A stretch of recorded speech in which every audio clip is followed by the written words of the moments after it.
बिस्मिल्लाहिर्रहमानिर्रहीम। प्यारे बच्चों, अस्सलाम वालेकुम। मेरा नाम साजिदा नूर है और मैं आपको गौहर पब्लिशर्स की जानिब से खुश आमदीद कहती हूँ। हमारा मोटो है redefining the geography of education through digital resources for conceptual learning. आज के इस वीडियो लेक्चर में हम गौहर निदाए उर्दू जमात चाहरुम के सबक नंबर 9 हुकूक व फ़राइज़ की मश्क शुरू करेंगे। तो आइए चलते हैं अपनी मश्क की जानिब। प्यारे बच्चों, सफ़ा नंबर 58 पर हमारी मश्क की पहली सरगर्मी है। आओ समझें। दुरुस्त जुमले पर सही और गलत जुमले पर क्रॉस का निशान लगाएं। इस सबक में मुकालमे 3 लोगों के दरमियान है। गलत। हुकूक के साथ फ़राइज़ का ख्याल रखना भी ज़रूरी है। दुरुस्त। फ़राइज़ पूरे ना भी करें तो भी हक मिलना चाहिए। गलत। पहले फ़र्ज़ अदा करो फिर हक मांगो। दुरुस्त। हुकूक और फ़राइज़ 2 अलग चीज़ें हैं। गलत। प्यारे बच्चों, सफ़ा नंबर 58 पर ही हमारी अगली सरगर्मी है। सवालों के जवाब दें। सवाल नंबर 1 है, शायान माशरती उलूम की किताब खोलकर क्यों बैठ गया था? जवाब है, शायान माशरती उलूम की किताब खोलकर इसलिए बैठ गया था कि वो देखना चाहता था कि स्कूल में मास्टर साहब ने हुकूक व फ़राइज़ के बारे में जो बताया था उसके बारे में किताब में क्या लिखा हुआ है। अगला सवाल है, वालिदैन का एक हक लिखें जो दरअसल औलाद का फ़र्ज़ हो। जवाब है, वालिदैन का ये हक है कि औलाद उसका हर हुक्म माने जो दरअसल औलाद का फ़र्ज़ है। अगला सवाल है, उस्ताद का एक हक लिखें जो तालिब इल्म का फ़र्ज़ हो।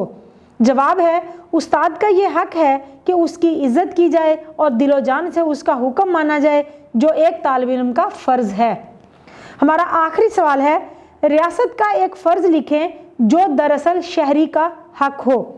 रियासत का ये फ़र्ज़ है कि वो अच्छे स्कूल, अस्पताल, पार्क, बिजली, गैस और साफ़ पानी की सहूलतें फ़राहम करे। यही एक शहरी का हक है। प्यारे बच्चों, सफ़ा नंबर 59 पर हमारी अगली सरगर्मी है कालम मिलाएं। कालम अलिफ में कुछ अल्फाज दिए गए हैं, उनको आपने कालम बे के साथ मिलाना है। तो आइए देखते हैं। स्कूल में हाजिर होना तालिब इल्म का फ़र्ज़। कानून का एहतराम करना शहरी का फ़र्ज़। क्लास में तैयारी करके आना उस्ताद का फ़र्ज़। ज़रूरी सहूलतें देना रियासत का फ़र्ज़। वालिदैन का हर हुक्म मानना औलाद का फ़र्ज़। प्यारे बच्चों, हमारी अगली सरगर्मी है अल्फाज साजी। उर्दू ज़ुबान के बाज़ अल्फाज जो सुनने, बोलने और पढ़ने में अक्सर गलत लफ्ज़ के साथ पढ़े जाते हैं, जैसे गलत को हमेशा गलत पढ़ा जा और बोला जाता है। आपने दिए गए अल्फाज को दुरुस्त लफ्ज़ के साथ अदा करना है। पहला लफ्ज़ है लिबास। नंबर 2 शहरी। नंबर 3 अहलियत। नंबर 4 वसी और आखिरी लफ्ज़ है महारत। प्यारे बच्चों, हमारी अगली सरगर्मी है गिनती। इंग्लिश आदाद में दी गई है। आपने ये गिनती उर्दू हिंसों और उर्दू अल्फाज में लिखनी है, लफ्ज़ों में लिखनी है। तो आइए देखते हैं। पहला अदद क्या है? 70। पहले आप उसको उर्दू हिंसे में लिखेंगे और फिर उर्दू लफ्ज़ में लिखेंगे। सीन, ते और रे को मिला के ते के ऊपर शद होगी।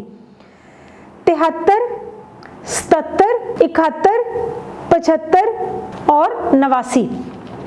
प्यारे बच्चों, सफ़ा नंबर 60 पर हमारी अगली सरगर्मी है आओ बात करें। अगर आपने किसी तफरीही या तारीख़ी मुकाम की सैर की है तो उसकी तफसीलात अपने दोस्तों को बताएं। आप कभी सैर करने के लिए गए होंगे किसी पार्क वगैरह में या किसी और तफरीही मुकाम पर, उसके बारे में आपने बयान करना है, अपने दोस्तों को बताना है। तो आइए देखते हैं आप अपने दोस्तों को किस तरह से तफसील बताएंगे। पिछले इतवार में अपने घर वालों के साथ मकबरा जहांगीर की सैर करने गया। मकबरे की शानदार इमारत, हसीन और दिलकश बागात का रूह परवर मंजर देखा। गिरदोपेश के मनाजर से लुत्फ़ अंदोज़ होते हुए जहांगीर के मज़ार तक पहुँचे। मज़ार के तिलस्माती और अफसानवी माहौल ने अजीब व गरीब कैफियत तारी कर दी। संगे मरमर का बना हुआ मज़ार संगे सुर्ख के बने हुए चबूतरे पर है। मकबरे के ऊपर जाने के लिए चारों तरफ संगे मरमर के ज़ीने हैं। मज़ार को देखने के बाद हम मकबरा के अहाते में आ गए और सरसब्ज़ प्लॉट पर बैठकर खाना खाया। इस तरह खूब सैर करने के बाद हम शाम को वापस आ गए। प्यारे बच्चों, उम्मीद है कि आज का ये वीडियो लेक्चर आपको बहुत अच्छी तरह से समझ आ गया होगा। اپنی مشق کو دہرانا مت بھولیے گا۔ انشاءاللہ اگلے ویڈیو لیکچر میں پھر ملاقات ہوگی، تب تک کے لیے اللہ حافظ۔